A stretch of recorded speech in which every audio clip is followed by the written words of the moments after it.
এই যে কীর্তন আসলে আসলে দেখবেন, এখন তো রাত হয়েছে, এখন নয় ঘুম পাচ্ছে, আচ্ছা, কিন্তু দিনের বেলায় অনেকে দেখবেন কীর্তন আসলে আসলে ঘুমায়। কেন?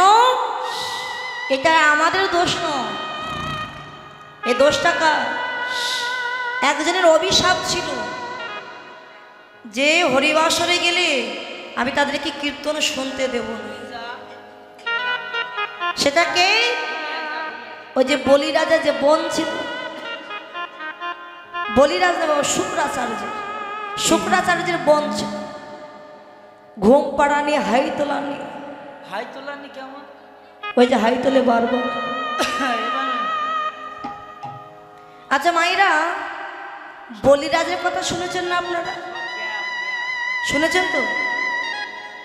বলিরাজের মনে বড় অহংকার যে আমার মতো দানবীর জগতে আর কেহ না, আমি বড় দানী হয়েছি, স্বর্গ মর্ত পাতাল আমার অধিকারে, তাই আমার মতো দানিয়া জগতে কেউ নাই, যে যা চাইছে আমি তাকে তাই দান করছি।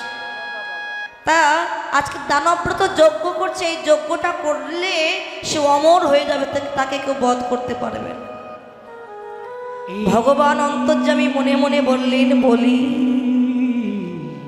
তুই কেমন দানী হয়েছিস, তোকে যে একটু পরীক্ষা করতে হবে আমার।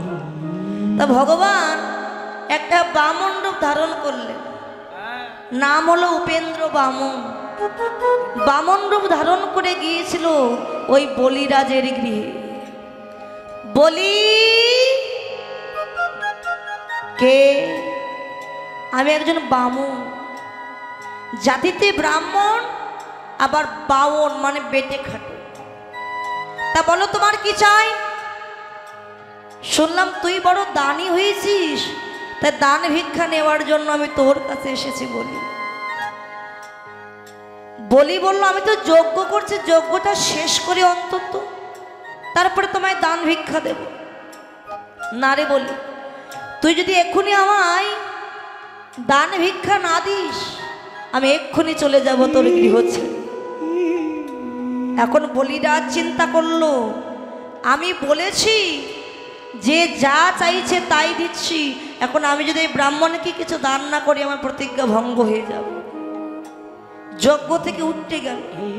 তার গুরুদেব শুক্রাচার্য, দৈত্য গুরু শুক্রাচার্য বললেন, বাবা বলি তুমি যেও না যজ্ঞ ছিল, তুমি কিন্তু তার ছলনা বুঝতে পারছো না, এই যজ্ঞ শেষ না করে তুমি উঠো না। ও কিন্তু ভগবান এসেছে ছলনা করে তোমার কাছ থেকে সব কিছু কেড়ে নেওয়ার জন্য। অহংকারে মত্ত হয়ে বলিরাজ বলেছিলেন, গুরুদেব সে যেই হোক না কেন, ভগবান হোক আর যেই হোক, যদি আমার কাছে ভিক্ষার জন্য হাত পেতে দেয়, তাকে ভিক্ষা দেওয়া আমার দায়িত্ব, আমার কর্তব্য। অহংকারে মত্ত হয়ে গেল ভগবানের কাছে, বলো তোমার কি চাই? তার আগে ত্রিসত্য অঙ্গীকার করতে হবে। বলি আমি যা চাইব তুই তাই দিবি।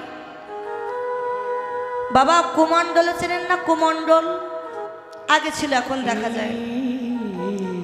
তখনকার সময় প্রতিজ্ঞা করতে হলে, কাউকে কিছু দিতে হলে ওই কুমণ্ডলের জল হাতে নিয়ে প্রতিজ্ঞা করতে হতো। তা কুমণ্ডল যে হাতে নিয়েছে, গুরুদেব চিন্তা করলো আমার শিষ্য না হয় ভুল করতে পারে, কিন্তু গুরু হিসাবে তাকে রক্ষা করবার দায়িত্ব আমার। গুরুদেব সঙ্গে সঙ্গে ওই কুমণ্ডলের নলের ভিতরে প্রবেশ করেছে, যে নল যেখান থেকে জল পড়ে, নলের ভিতরে চুপটি করে বসে আছে যাতে জল না পড়তে পারে। এত জল ঢালছে কিন্তু কিছুতেই জল পড়ছে। অন্তর্যামী ভগবান তো বুঝতে পেরেছে, বলিকে ডেকে বলল, বাবা বলি আমার মনে হয় তোমার এই কুমণ্ডলের নলের ভিতরে কোনো ময়লা আবর্জনা বেঁধে আছে।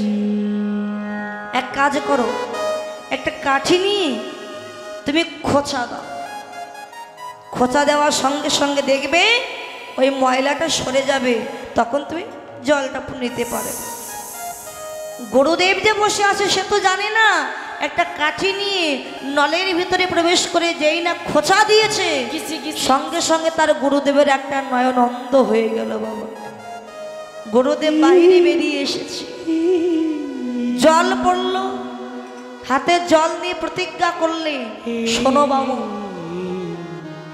ত্রিসত্য অঙ্গীকার করলাম, তুমি যা চাইবে আমি তোমায় তাই দেব। বলো তুমি কি চাও? ভগবান বলে, তাহলে এবার বলি। হ্যাঁ বলো কি চাও?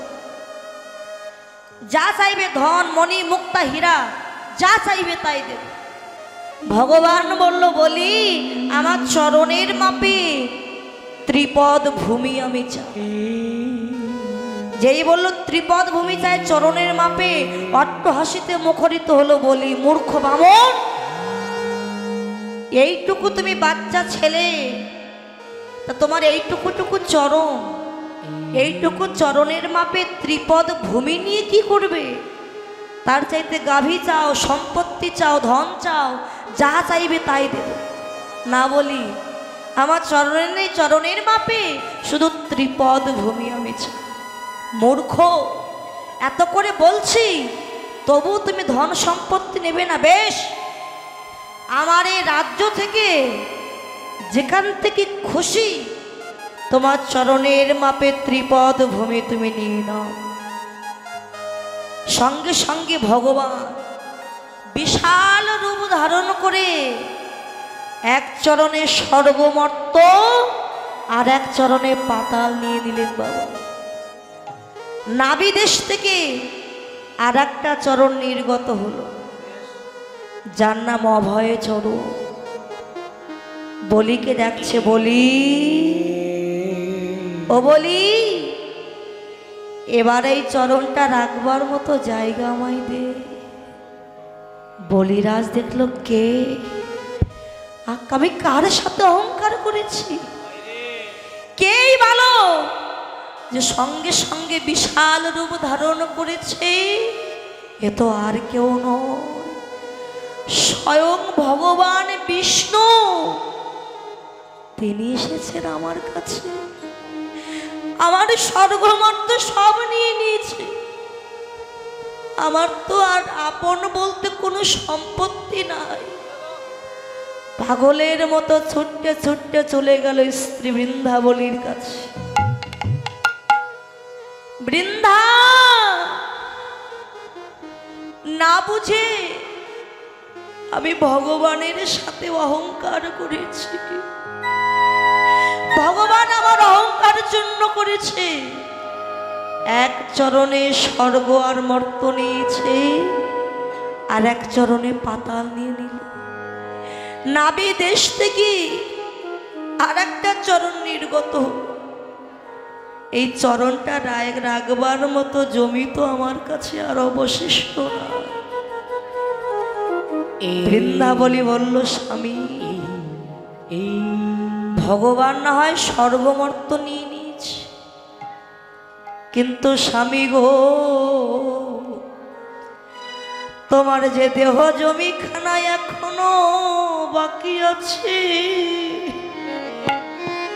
তুমি যদি পারো দেহ জমিখানা ভগবানের চরণে নিবেদন করে দাও। বলিরাজ আমার ভগবানের কাছে গিয়ে বড় জোরে মাথা পেতে দিয়ে কেঁদে কেঁদে বলল, ওগো ভগবান, আমার তো দেওয়ার মতো আর কোনো জায়গা না। তুমি যদি পারো আমার মস্তকের উপরে তোমার চরণটা তুলে দাও প্রভু। যেই না ভগবানের চরণটা মস্তকের উপরে তুলে দিল, বলিরাজ চরণ খানা হৃদয়ে জড়ায়ে ধরে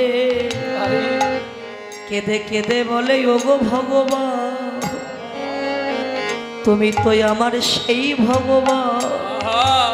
তুমি কি জানো না প্রভু, তোমার এই চরণ পাওয়ার আসে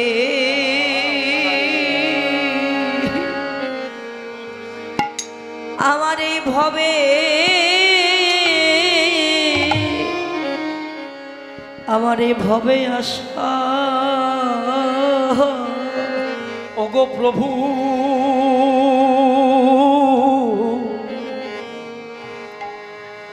তুমি জানো না তো প্রভু, তোমার এই চরণ পাওয়ার আশায় আমার এই ভবে আশা।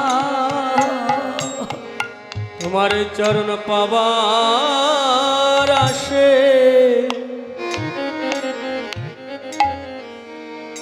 আমার এই ভাবি আশা। যেন চরণ ছাড়া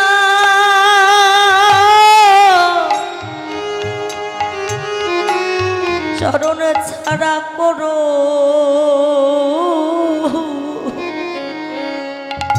করোনা দয়া, তোমার এই চরণ পাওয়ার আশে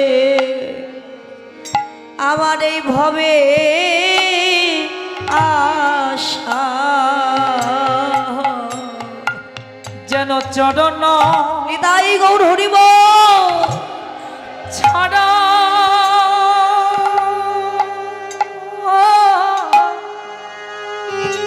প্রভু গো হরে আমায় করো না গো দয়ামো, তোমার চরণে পাওয়া আসে আমার এই ভবে আশা। আমারই ভবে আশা। প্রভু আমি কত জন্মে আমি কত জন্মে দয়াল আমি অপরাধী, তোমার চরণ ছাড়া আমায় যেন করো না গো। প্রভু আমি কত জন্মে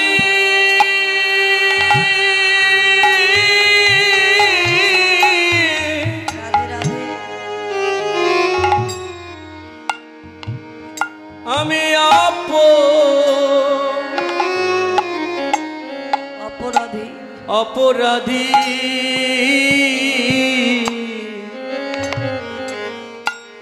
জানো আমার চরণ ছাড়া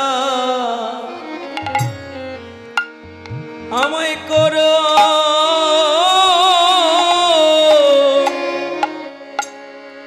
ওরে করো নারী।